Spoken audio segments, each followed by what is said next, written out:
স্তন্যপায়ী ও চতুষ্পদী প্রাণী যা উষ্ণকূট বিশিষ্ট। উটের পূর্বপুরুষেরা সম্ভবত উত্তর আমেরিকায় আবির্ভূত হয়, পরে এক ভাগ বেরিং প্রণালী পার হয়ে এশিয়া ও উত্তর আফ্রিকায় চলে যায়, যাদের উত্তরসূরি হল ড্রোমেডারি ও ব্যাকটেরিয়াল। মরুভূমিতে বহুযুগ বাস করার ফলে আজ মরুভূমির জাহাজ হয়ে সহিষ্ণুতার প্রতীক। অন্য এক ভাগ চলে যায় দক্ষিণ আমেরিকায়, যাদের উত্তরসূরি লামা লামা ও ভিকুনা ভিকুনা। আলপাকা সম্ভবত ভিকুনার গৃহপালিত বংশধর।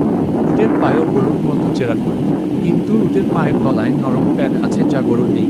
গরুর মতো উটও রোমন্থন করে বা জাবর কাটে, কিন্তু সাধারণ রোমন্থনকারীদের মতো 4 পক্ষ বিশিষ্ট পাকস্থলীর মধ্যে উটের পাকস্থলী 3 পক্ষ বিশিষ্ট। তাই অনেকে এদের ছন্দ রোমন্থন বলে। ড্রোমেডারি উটের একটা গুড় থাকে আর ব্যাকটেরিয়াল উটের থাকে দুটো। যখন গুড় ভালো করে খেতে পায় তখন এর গুড় চর্বিতে ভর্তি হয়ে শক্ত টানটান অবস্থায় থাকে।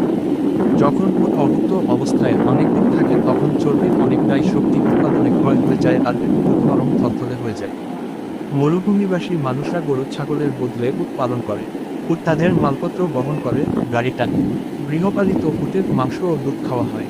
ঘোড়ার মতো উটের পিঠে দৌড় ও অন্যান্য বিনোদন খুবই উপভোগ্য। মরুভূমির ওই ভয়ানক তাপমাত্রা, জীবন ধারণের সব রকমের প্রতিকূল পরিস্থিতি সহ সমস্ত বিরুদ্ধ অবস্থাকে জয় করার ক্ষমতা প্রকৃত কেবল উটকেই 2 হাত বলে দিয়েছে, আর সেই কারণেই উটকে মরুভূমির জাহাজ বলা হয়। সৌদি আরব সহ মধ্যপ্রাচ্যে বেশি পাওয়া যায়। একবার পানি পান করে কয়েকদিন থাকতে পাবে। এর পেছনে রয়েছে তাদের ঠোঁটের ভূমিকা। উটের ঠোঁট অত্যন্ত সুঠাম এবং নমনীয় থাকে। খাবার চিবানোর সময় খাবারের উপরে এটি নড়াচড়া করে। উটের উপরের ঠোঁট মাছ বরাবর 2 ভাগে ভাগ করা, এতে খাবার ধরে রাখতে সুবিধা হয়। এছাড়া প্যাপিলাই নামক কোন আকারের কিছু অংশ শারীরিকভাবে মুখের ভেতরে থাকে। এর কাজ হল চিবানো খাবারকে পাকস্থলীর দিকে ঠেলে পাঠানো। ড্রোমেডারি উট, যাদের মূলত একটি পথ থাকে, তারা প্রাথমিকভাবে কাঁটাযুক্ত গাছপালা, শুকনো ঘাস এবং লবণাক্ত লতাপাতা খেয়ে থাকে। এই উটগুলো মরুভূমির যে কোনো গাছের ঘাস, পাতা এবং ডালপালা খেয়ে থাকে।